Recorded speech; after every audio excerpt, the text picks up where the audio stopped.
Hey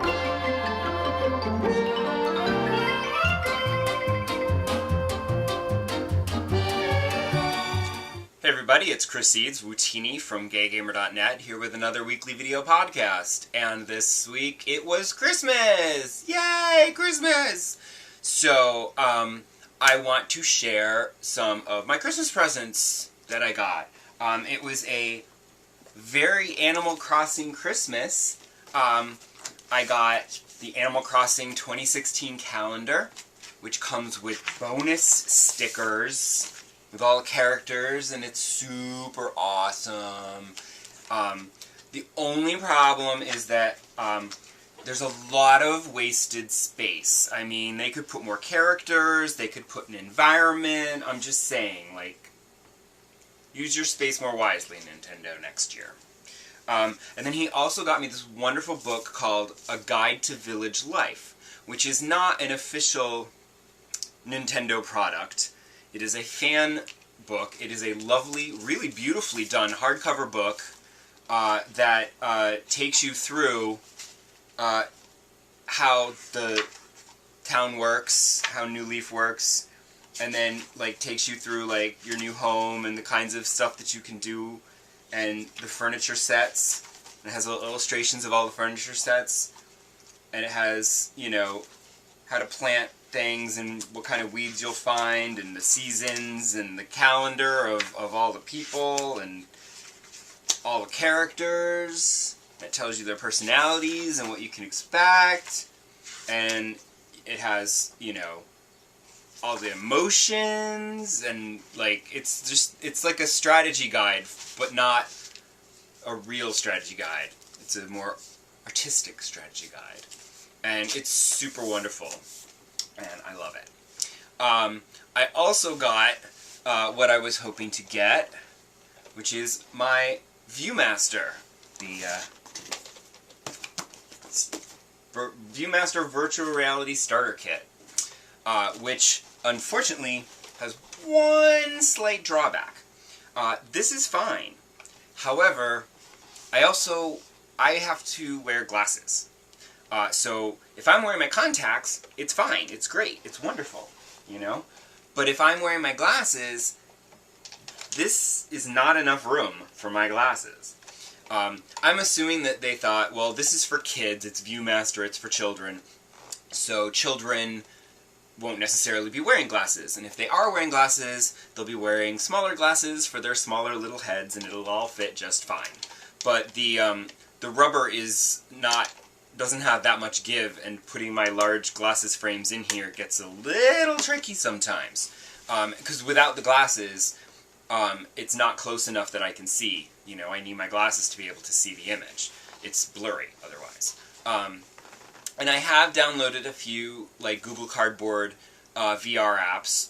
Now, I could have also gotten the Google Cardboard, you know, which is just like a cardboard kit that you assemble with the lenses and you put it together. And I'm supposing that that one might have a little bit of a wider space so that people can wear glasses, because it's probably, you know, that's meant for adults. But I thought it's, you know, it costs like $30 for one of those, and it costs $30 for one of these, so why not get the nice solid plastic thing that I can stick my phone in instead of a Google Cardboard thing, which is just cardboard. And it just felt like, I feel like that would seem cheap, and it would fall apart. So I went with the sturdier one, which unfortunately doesn't have room for my glasses. Alas. But I have downloaded some apps, and they are kind of fun.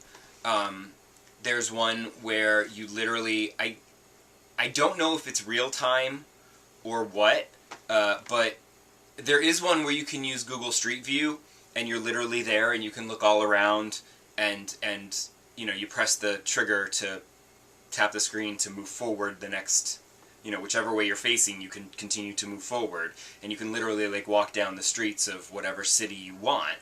But there was another one where it feels like it might be generated in real time from the satellite maps. But basically, like, I tried it and I was like in what I think was Chicago, and then I'm like looking around, I'm like, okay, this is kind of cool, and it was kind of generating the height of the buildings based on the satellite data, I guess, because everything, it didn't look real, but like the buildings were there, and they had like kind of the right windows and stuff, but it was, you know, trees were kind of blobby and things were all sort of wobbly and stuff, and but it was kind of cool. And then I happened to glance up and it said fly up to space or whatever, and I was like, yes please. So I stayed looking up, and sure enough I flew up into space, and then suddenly I was like Superman hovering over the planet Earth, looking all around at the East Coast, the West Coast, there's Florida, there's Canada, whatever.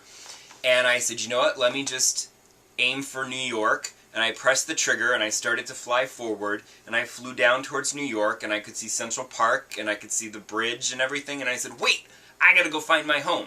So I, like, leaned this way, and it tilted the camera this way, and then I was flying over the Brooklyn Bridge, and then I flew over Brooklyn, and then I had to stop for a minute. I pressed the trigger so I could stop and hover and get my bearings and find, like, the main street and find, you know, and I'm like, okay. And then I was basically flying like Superman, and I could get way down low to the ground, because depending on, you know, you can tilt your head up and down, and it kind of moves you and everything, and you can bank left and right just by tilting your head, and you're flying around, and I eventually was able to hover outside of my own apartment building in Brooklyn, and it was kind of awesome. That was really fun, and if nothing else is any fun, then that's totally worth it for me right there, because that was super cool.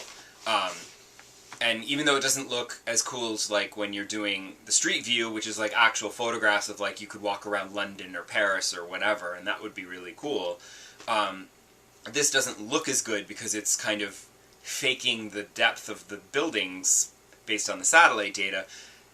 It's in 3D, which is very cool, because, you know, you're like this, so it gives you a sense of real depth as you're flying through the skyscrapers, and that was pretty nifty. So I have tried a few other of the like Google Cardboard VR apps. They're not great. I mean, they're very just basic. They're just sort of like, here, look, you're walking through a cave, look around as you go, and, you know, whatever.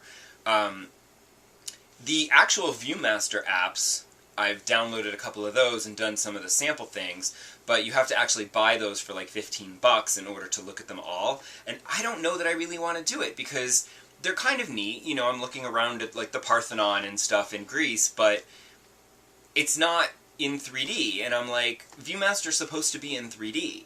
You know, and I know this is VR, but VR should also still be in 3D so that it seems like virtual reality, and it's not just one of those spherical 360-degree photographs that you're just panning around. You know, I want to actually feel like I'm standing in the Parthenon and getting the sense of depth from the buildings and the ruins and the ground and everything. That's much more impressive to me. So I'm not sure I'll spend the $15 to get the actual ViewMaster apps. Also, to follow up on last week's episode where I started playing Thief and it got wicked hard, it's funny because towards the end of the first mission, which I guess is chapter 2, but that's really the first real mission that you go on, I struggled mightily at the beginning. And then at the end, it started to get a little better, but there were a couple places where I'm like, I don't know what to do. And I had to look online, and they weren't very helpful, because the problem with it is that there's many different ways you can go, and there's different ways you can, you know, oh, you could take out the lights, or you could take out the guard, or you can slip over here and do this, that, and the other thing.